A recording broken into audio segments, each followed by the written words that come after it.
Hello welcome to Sakshi sports. సుమారు 15 ఏళ్ల తర్వాత విజయ్ హజారే ట్రోఫీలోకి అడుగుపెట్టిన team India run machine Virat Kohli దేశవాళీ క్రికెట్లో పరుగుల సునామీ సృష్టిస్తున్నాడు. మొదటి మ్యాచ్లోనే అద్భుతమైన సెంచరీ పలకరించిన కోహ్లీ రెండో మ్యాచ్లో అంతకు మించిన జోరును ప్రదర్శించాడు. ప్రత్యర్థి బౌలర్లకు చుక్కలు చూపిస్తూ కేవలం 29 బంతుల్లోనే హాఫ్ సెంచరీ పూర్తి చేసి స్టేడియాన్ని హోరెత్తించారు.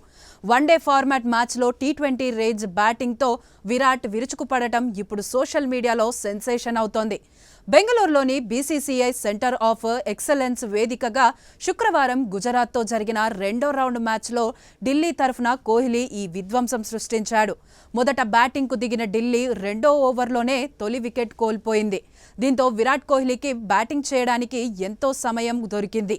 క్రీజులోకి రాగానే 4తో తన ఇన్నింగ్స్ మొదలుపెట్టిన విరాట్ ఆ తరువాత అసలు గ్యాప్ ఇవ్వలేదు.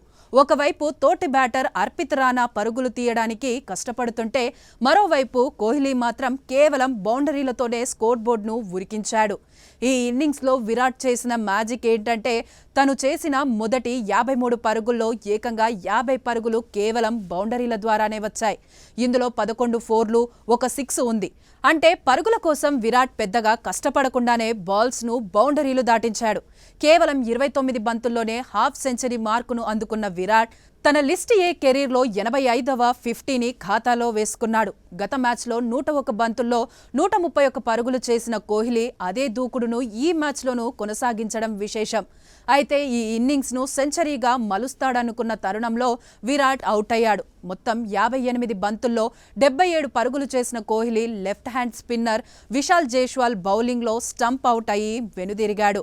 తన ఇన్నింగ్స్లో మొత్తం 13 4లు, ఒక 6 బాదాడు. సెంచరీ మిస్ అయినప్పటికీ విరాట్ ఆడిన తీరు చూస్తుంటే ఆయన ఫుల్ ఫామ్లో ఉన్నాడని, రాబోయే సిరీస్ల కోసం సిద్ధంగా ఉన్నాడని స్పష్టమవుతోంది. అటు విజయ్ హజారే ట్రోఫీలో ముంబై తరఫున బరిలోకి దిగిన హిట్మ్యాన్ రోహిత్ మొదటి మ్యాచ్లో సిక్కింపై ఆకాశమే హద్దుగా చెలరేగిపోయి 155 పరుగులు బాదాడు. అయితే అదే ఊపులో రెండో మ్యాచ్లోనూ సెంచరీ బాదుతాడని ఆశించిన అభిమానులకు తీవ్ర నిరాశ ఎదురైంది.